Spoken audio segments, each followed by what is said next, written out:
So good evening and welcome to the Postgraduate Nursing Information Session. I know that you're aware that we're going to be providing information this evening on our postgraduate nursing courses.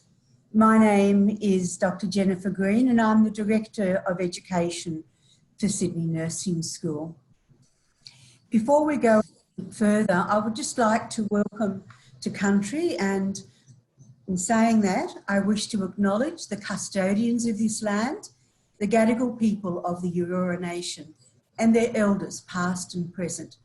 I acknowledge and respect their continuing culture and the contribution they make to the life of this and this region.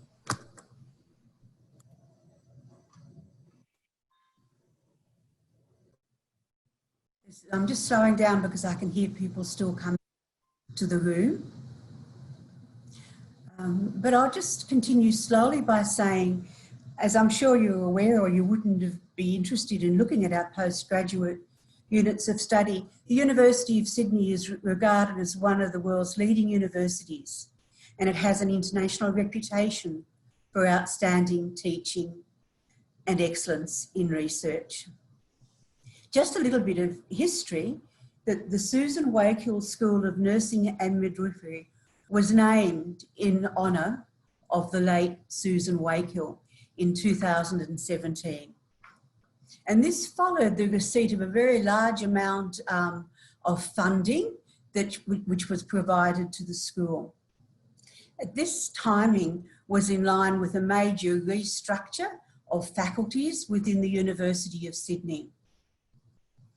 And as you are aware, Sydney Nursing School is now a part of the Faculty of Medicine and Health. And that all joined together in 2018. So that incorporated dentistry, medicine, pharmacy, and the schools of public health and medical sciences, as well as the Faculty of Health Sciences. So we're a huge faculty. Something that we're all really excited about is that as a part of this contribution of funding that the Wakehills made to the nursing school was the building of a huge building, the Susan Wakehill Health Building, which we're really excited to be moving into in semester 1 next year. So any of you who join us will be able to share with that new build. So the format for this evening will include an overview of the suite of postgraduate units by Dr. Andrea McLuhan. We're going to have 2 talks by recent alumni, and they are Tejneev Vaishnav, the Master of Cancer and Haematology in 2018, and Elise Berry, who did the Master of Emergency Nursing program, and she's now a clinical nurse educator at Prince of Wales Hospital. So some inspirational talkers there for you.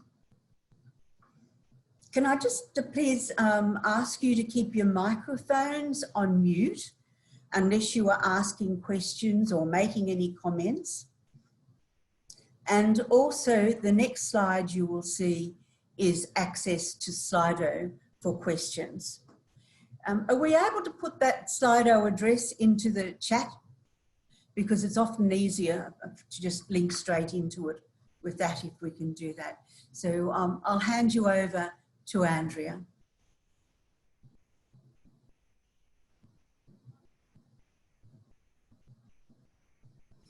You're on mute, Andrea. Thank you, Jenny. So thanks for that welcome, Jenny, and great to have people with us this evening to hear a little bit more about our postgraduate courses. As Jenny said, I'm just going to give a bit of a brief overview about our courses, and then specific questions can be asked a little bit later when we go into the breakout rooms, and you'll be able to hear from the course coordinators directly. as Jenny mentioned, we are a school that sits within a new faculty of medicine and health, so we're one of 5 schools in the faculty. And we have a fairly long history of providing education for nurses, back since about around 1990, 1991, which was when nurse education first moved to the tertiary sector. And we've been involved in nurse education since that time. And we certainly provide education at the pre-registration level, postgraduate, and certainly also our higher research degrees. So it's something we've been doing for quite some time, and our reputation certainly speaks to that.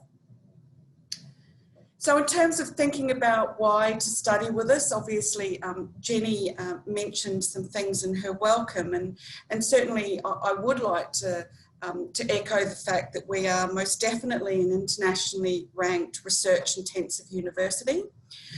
We are a university that has lots of collaborative interdisciplinary research opportunities, and certainly the school makes a lot of those opportunities as well. So our research is identified as being above world class. And many of the researchers in the school are also researchers who will be delivering part of, if not all of, our postgraduate courses as well. We are also very fortunate that we have extensive professional and industry networks, both the university broadly, but certainly also the nursing school.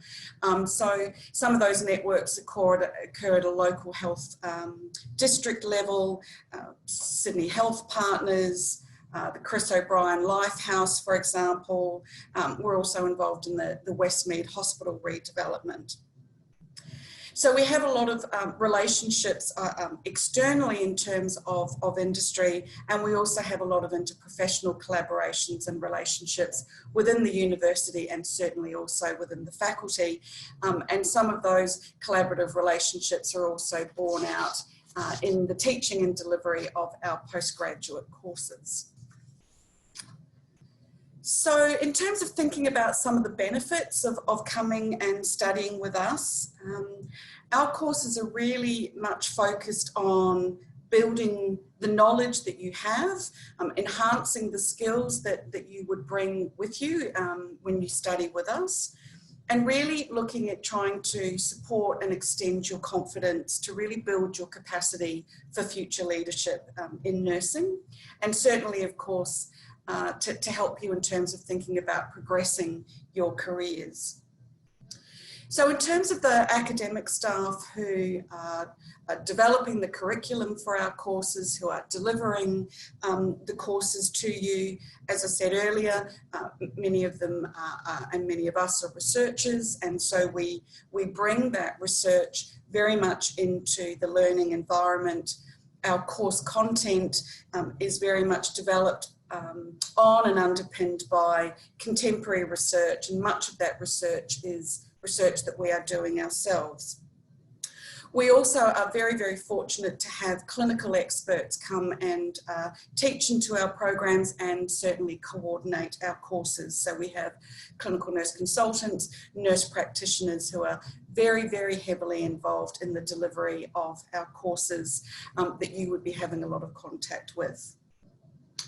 We use a blended learning mode in terms of delivering our courses, and that comprises a combination of face-to-face teaching and learning, which we deliver in the form of study days, and also online learning support as well.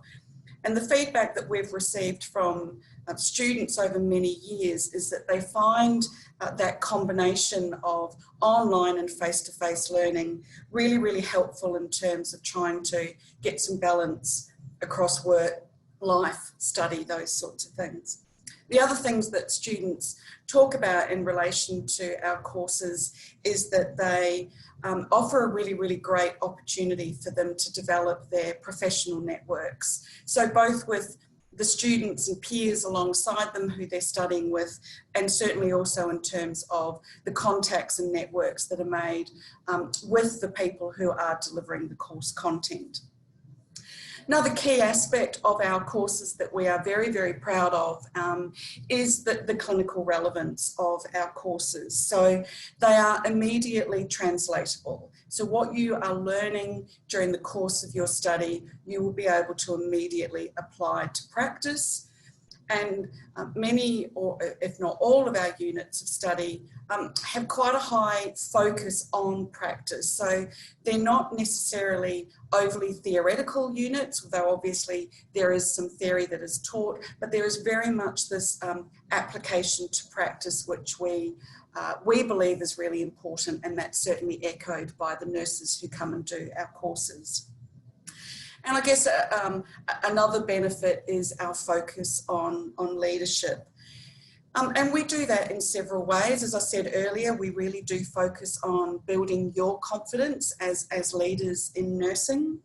We have a focus on the advanced nursing practice domains, which informs some of the structure of our courses and how we deliver teaching and learning.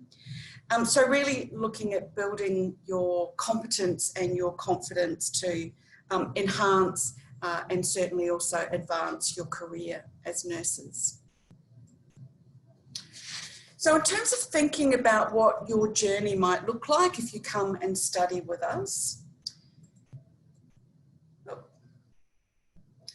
So with the exception of our nurse practitioner program, which is offered at a master's level, our other specialty areas are offered at graduate certificate, graduate diploma or master's level.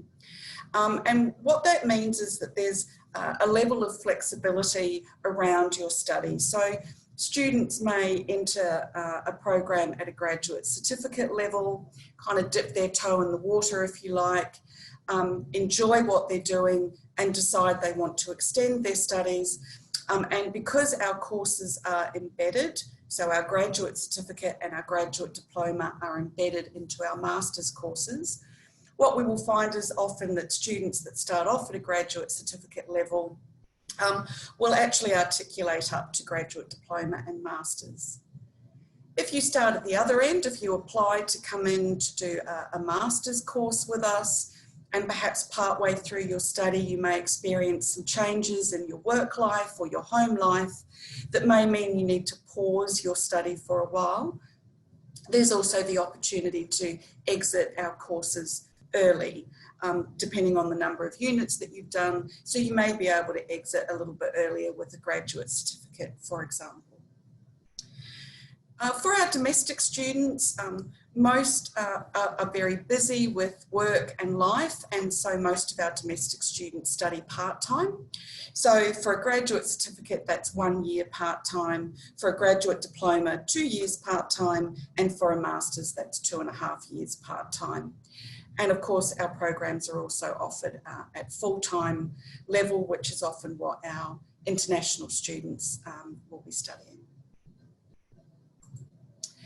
So what I've got here, I'm just going to go through this very, very quickly. It just will give you a little bit of an idea of what a study pattern might look like. So if you come into one of our courses, how many units might you be studying over what period of time? So the example that you have on your screen is the intensive care nursing course, but this is a very similar structure across all of our graduate certificate, graduate diploma and master's programs. So you would be at a part-time mode studying 2 units of study in semester 1 and 2 units of study in semester 2. So at the end of 12 months, you would have achieved the equivalent of the graduate certificate. There are 3 specialist units of study, and then there's 1 core unit of study, which all of our students engage with. If you were doing the graduate diploma, which is a 2-year part-time course, as you can see, the first year of the graduate diploma is actually the equivalent of the graduate certificate. So that's that embedded nature of our courses. In the second year of the graduate diploma, again, you would be doing 2 units of study in first semester. One of them is a core unit that all of our students do. One is a unit that's more specialty focused. And in the second semester, there are a number of elective units that you can select from. And then if you were doing the master's course, which is 2.5 years part-time, again, as you can see, first year is the embedded grad cert, the second year is your embedded graduate diploma, and the last half a year is what we call our capstone unit, and that takes place in 1 semester. And again, we have some choice around whether you focus on a workplace capstone or a research capstone.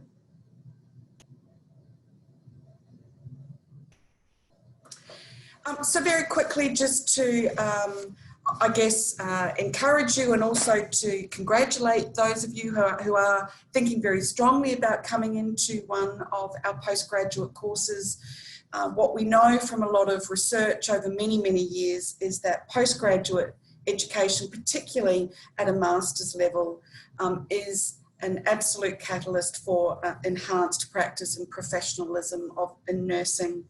We know that nurses' personal and professional confidence improves. We know that their practice is often adapted to incorporate more of a research-informed base. We know that they often change their roles and certainly advance in their careers as a result of engaging in postgraduate qualifications. Scholarships are a really important consideration when you are thinking about coming into postgraduate study. Certainly the majority, if not all of our courses have Commonwealth supported places. But in addition to thinking about that, we do have a number of scholarships that are on offer, both at the university level more broadly, and certainly within the school also. We have our Susan Wakell scholarships. So there are 6 scholarships that are specifically awarded for postgraduate students when they are commencing their study with us.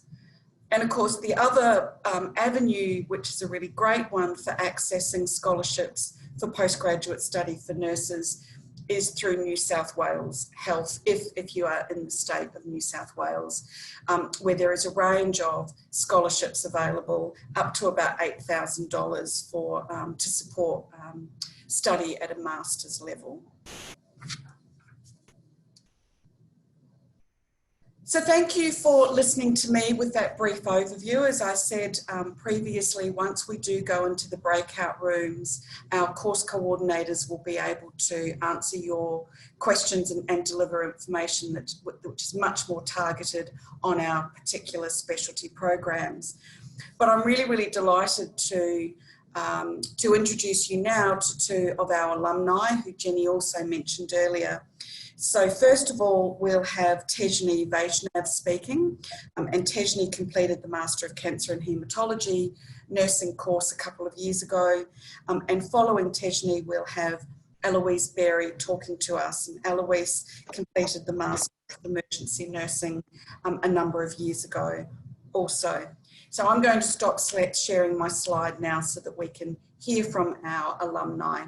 I would just ask that you don't ask questions to them directly during their presentation, but be fantastic to have some questions uploaded to Slido if you have any. Thank you, Dr. Andrea. So hi everyone, my name's Tejni. I did the Masters of Cancer and Haematology Nursing in 2018. I chose to do it for 2 reasons. I was a haematology nurse for several years at RPA, was kind of getting a bit over, doing the same thing, wanted to transition. Nursing today is increasingly competitive. I do think that for a lot of opportunities to come your way, you do need to have a postgraduate or go back and do some further study. So I thought I'd choose the University of Sydney for their Masters of Cancer and Haematology Nursing postgraduate degree, just because I knew I wanted to stay in haematology. Opening myself up to oncology was good, kind of a wider field as well. I also chose the University of Sydney because it ranks globally, I think in the top 50. I think that slide there said the top 15, if I'm not mistaken. And I think that was important. You'd love to choose the underdog, but I think just for research and collaborative experiences to come your way, it works really well if people can easily recognise the university that you're talking about, it's a bit of a heavyweight globally as well. So I knew there'd be more opportunities if I went with a bigger name and a more established institution, really. Also, another reason that I chose this course at Sydney Uni was I knew the course coordinator. I know that Shannon was a practicing clinician, she still is, and that was really important that we had practicing clinicians teaching the course, because I wanted someone who was going to understand the relevancy and the issues that you faced on a day-to-day basis working on the floor that were affecting frontline staff and that you could relate to. So that was another really important factor in my decision making. Some other things about, sorry, I hate monologues, about how the postgraduate study has impacted my career as a nurse. I think number one, it definitely opened up a lot more doors. I didn't do it as a straight 2.5-year course. So I did it part-time. I did 1 year in 2014. And then at the end of that year, I got offered the CNE role as a secondment. So I chose to do that. I took a break from studying, which was great. So took a year off and then came back in 2016 and finished off the next 1.5 years. And that worked out really well, because I think with full-time work and part-time study, you can get quite burnt out, and having short bursts of study and then taking a break from them, coming back, it made it more refreshing, and it's definitely worth your while. I think it's very different from a bachelor's degree when, you know, what is it, like peas make degrees. I think with a master's, you're clearly very ambitious and you're keen, and no one is forcing you to do this master's. Like, you're doing it of your own accord, knowing that it'll better your future prospects. So I think it was definitely worth it, taking a break and making sure that you were refreshed and keen for the next unit of study. In terms of, so I got the opportunity to do the CNE role, and then after finishing my master's, I actually I got a position at the Cancer Institute to be an EverQ content author. So it's and I actually got that position because one of the speakers that we had on the day was a CNC from North Shore, who's now an NP, and she had done a stint at EverQ, and I had seen the job pop up, and I just went and grabbed her after she did her little speech at the study day and just asked her a few questions about it, and she gave me a much better role description than what was provided on LinkedIn, and I decided to go from there. And then, yeah, it's just opened up a lot of opportunities. I think it's also I think the subject advanced cancer and expanding haematology practice, that really lent itself well in terms of understanding organisational structures and how decisions are made, and the reason certain decisions often get funding prioritised. Obviously, lately it's been, you know, the Aged Care Commission came about, and so obviously we'll see a lot of funding go towards that.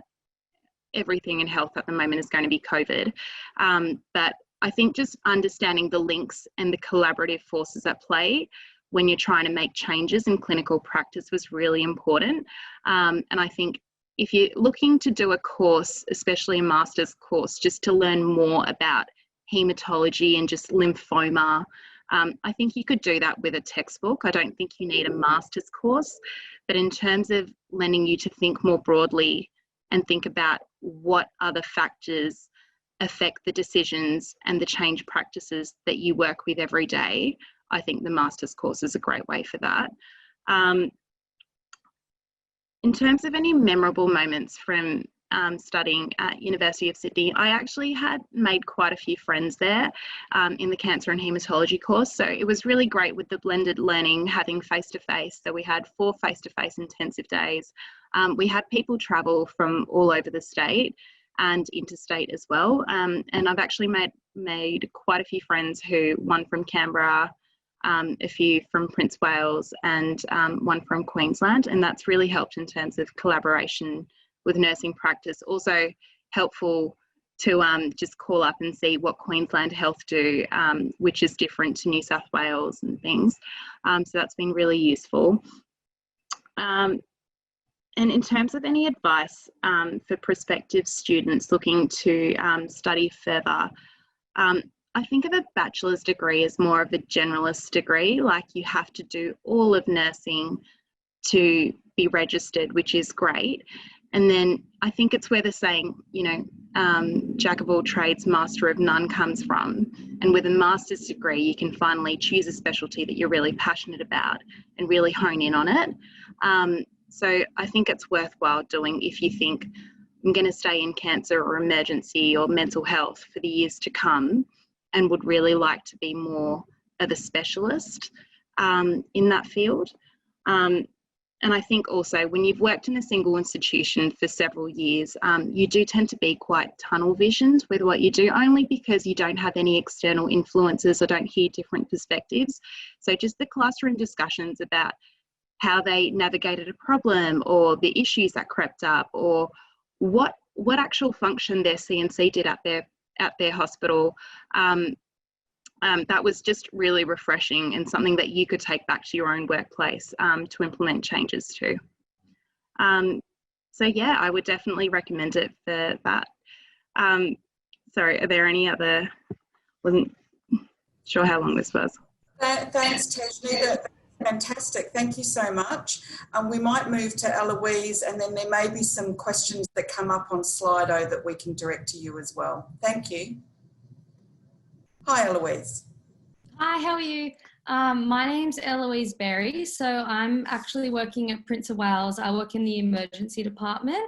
I'm actually a navigator, nursing unit manager, and I'm a clinical nurse educator there. I feel like the reason why I did the master's degree is because I was always an adult learner. I felt like I had this huge invested interest in ED when I started there, and I was so passionate about ED. I thought I was an oncology nurse, but then I got to ED and that's what I was. So I was definitely very self-directed, wanted to be the best sort of in the department at the time. I was very competitive. So got in there and did my master's. Why Sydney? It's definitely because I've heard nothing but good things, in all honesty. One of my CNCs at work, Wayne, he's affiliated with Sydney Uni, and he spoke really highly of it, and anyone that's been to Sydney Uni honestly has. So that was just an easy personal choice. I went straight to Sydney Uni and just stopped there. I'll keep things going because I'm wary of the time. So I think the impact on my career has actually been massive. I feel like I did finish the degree 5 years ago, and I worked full-time and studied part-time and managed it fine, but I do enjoy studying. And I was very passionate about the topics and the subjects, very engaging course. But I feel like the biggest achievement is that I actually hold a dual role. So I'm a manager and I'm an educator. I've covered NE positions and I've covered CNC positions, and I've managed to uphold that for quite a few years. And I feel like I actually excel in both. And I feel like it was directly affiliated to the master's degree, in all honesty. I feel like if I hadn't done the master's degree, I wouldn't have had those opportunities, and I wouldn't have seen the department and sort of health structures in that way, is what I've learned through the master's. I can't speak highly enough of it. I feel like it's, massive. I feel like I'm still sort of doing both roles, and I can't sort of choose between the two, but I manage them fine. I think one of the most memorable moments of the degree is probably a little bit more personal. I do remember, it's funny seeing faces on here. I remember Elizabeth Leonard and Janice teaching and thinking like, these women are just so intelligent and just hardcore physicians, like so good, and they're making massive change. And I genuinely want to be like that in a couple of years' time. And it actually really inspired me to think that I'd be able to get there, and I never thought I could. So it's fantastic. It's like massive. So I think it really opens your eyes into thinking about what you can achieve. And that like a bit corny, but like world is full your oyster after you go to and do a master's degree at Sydney Uni. So I think if I have any advice for anyone, definitely look into scholarships. I feel I got a great scholarship, so it wasn't a financial burden at all. There's definitely things out there. I used to sort of think, oh, maybe I'm not good enough to get a scholarship or not smart enough, but you can definitely apply and do it. And if you have the luxury of having like picking topics or electives, do things that challenge you, do something that you haven't done it or you don't feel confident in it, so challenge yourself and do it. I speak so highly of the Masters that all my staff at work, I would do it over and over and over again. I just absolutely loved it. I have nothing but positive experiences there. Thanks, Eloise. Really great to hear that it was such a positive experience for you. It was great. Thank you. I think what we might do now is go to some questions on Slido, if there are any. Okay, so the first question is around time commitments and how people balance work, family, and study. Perhaps we could go back to, let's go back to Eloise in terms of how you were able to meet the time commitments and actually, do that balancing game between studying and as you said, you were working, and obviously any kind of family, personal commitments. Yeah, no, I didn't have too many family commitments, to be honest. I don't have any kids. But I just found if you're just organised and you're driven, I feel like just enrolling and doing it is the first step, but you do need to be committed. I was really lucky. I had a great rostering team at my work and they were really wary of sort of what I was doing and my workload. So they helped out a lot. I feel like if you just sort of have open disclosure with your workplace, not sort of like you should be favoured, but I think if you have the luxury of doing that, that's great. I was just very structured and organised and had specific time frames for when I was going to study, and then definitely had some downtime as well. So I think it's really important to have a bit of zen and a bit of well-being and go for a beach walk or a swim to really sort of get out of that headspace. So then when you're in it and you have like a set time of time to study, that you focus and you actually achieve something, that you're not just procrastinating. So I think it comes with practice. It was a bit of a juggling game for the first semester, and it honestly got easier. Thanks for that, Eloise. And just to add on to that in terms of thinking about time, so when we refer to study days, which is when we get you to come into campus and we have face-to-face time, typically there is 4 study days on campus for each unit over the semester, and usually they'll be divided so that there's a couple of study days earlier in the semester and a couple of study days later in the semester. And the dates for those study days are at least a semester available to you, at least a semester ahead, so that you've got lots of time in terms of needing to plan rosters and those sorts of things if you need to. Each unit of study is probably around the equivalent of about 120 hours worth of work, which of course then is spread out over the course of the semester. And as we said before, predominantly our domestic students study part-time because you're working as well. Another question is around somebody who is leaning towards research, however they're also interested in the advanced nursing practice course. Any advice? So we might go to Chris Gordon, who is the coordinator of the advanced nursing practice course and is also a significant researcher as well. So perhaps Chris, you could take that question. Thank you. I'm not sure who asked that. It's anonymous for us, but really, the reality is that there's a lot of research embedded in the coursework program anyway. So research as a distinct entity is about focusing on a single research project throughout the whole of your degree, but the advanced nursing practice and all the other coursework degrees have a significant amount of research in it. And importantly, the research is about understanding the evidence to apply it to practice, but about how to do that research and critique it so that you can apply it to practice. I hope that answers your question. Thanks, Chris. So we might move to the next one. What kind of international recognition do these courses have? So as we said at the beginning, we are recognised as around 15th in the world. We're I think the first for graduate employability. And I guess picking up on that idea of research again, we are a research intensive university. We are also a GO8 university, so we are an esteemed and highly recognised university, and our graduates go on to do great things after they have completed their postgraduate programs. But certainly we get a lot of students internationally.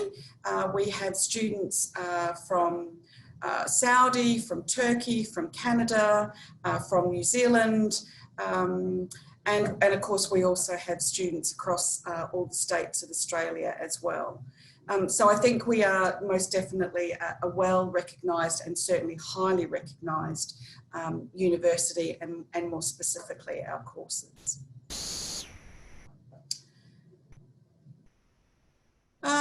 Can move to another question. How much of the courses are delivered online? So as I said, we use a blended learning mode. So apart from the 4 study days, the rest of the courses are delivered online, and some of that might be around perhaps doing some online discussion work, perhaps engaging in some online modules. A number of or predominantly our assessments are submitted online. There may be particular readings that you are advised to do in terms of, broadening your knowledge around the coursework as well. So apart from those 4 study days, when we think about it, around 120 hours of work for our courses, then you're thinking about a good chunk of that being in terms of your online work. And some of that will be your own work, and some of that will be work that you would be doing potentially with other people in your course as well. Would any one of the other coordinators like to speak to that any further? No, we've moved on to the next one. So postgraduate emergency nursing program. So will it have clinical practice in the field as part of the learning process? So Liz, would be great if you could speak to that. Yeah, sure. Thanks for that question. So it is expected that any student who's completing the emergency program already be working in the emergency department. And part of the reason for this is that while they're working clinically, it helps consolidate theory and apply it to practice. But there are also some clinical assessments that are required to be completed during the course. And the students have to complete 4 of these. Some of them are acute coronary syndromes, trauma, pacing, ventilation, comprehensive clinical assessment. And these are completed in a clinical setting with one of the educators, clinical nurse consultants, etc. So although, so that's the main thing, is that the students are required to have some emergency experience before starting the course, and they need to be supported to complete the course because they are required to complete such clinical assessments. Thanks, Liz. Much appreciated. So moving on to the next question is around, are there any practical elements to the course? So some of that will depend on the course that you are undertaking, but I might actually see, Agnes, if you'd like to speak briefly about some of the practical elements that might be in the intensive care nursing course, as an example. Just need to unmute yourself, Agnes.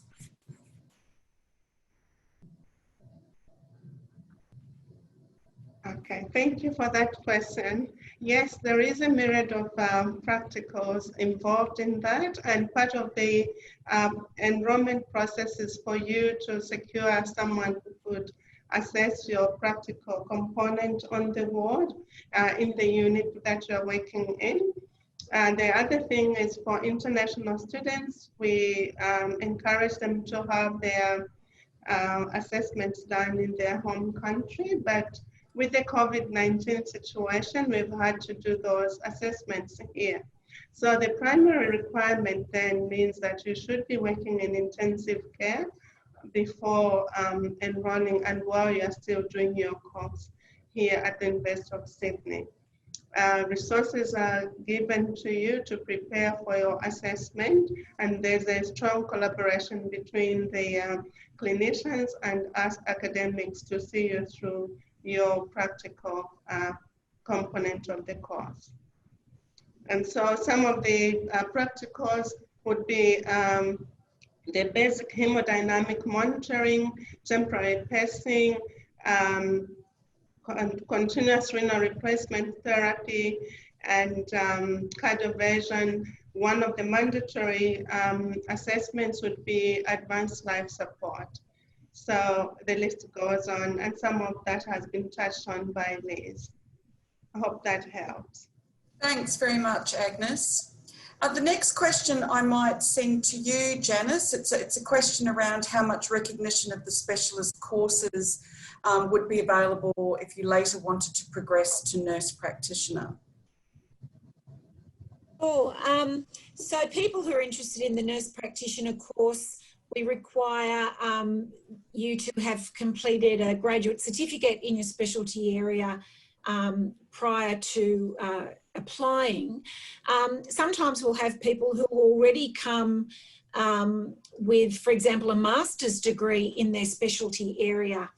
And in that case, we can often credit up to around 5 subjects if they align reasonably closely with our I guess, with our idea of what that specialty course should look like. So certainly we can give you credit. We can't actually credit more than 50% of the credit points for any particular course. And of course, there is a lot of the nurse practitioner course, which is about developing nurse practitioner capability and meeting the competency standards for the nurse practitioner. But certainly the option there is to progress to the NP course if that's what interests you. Thanks, Janice. And our next question I'll put forward to you, Shannon, as the coordinator of the Cancer and Haematology course, around there being minimum number of hours that you need to be contracted to be able to be eligible to apply for the Masters.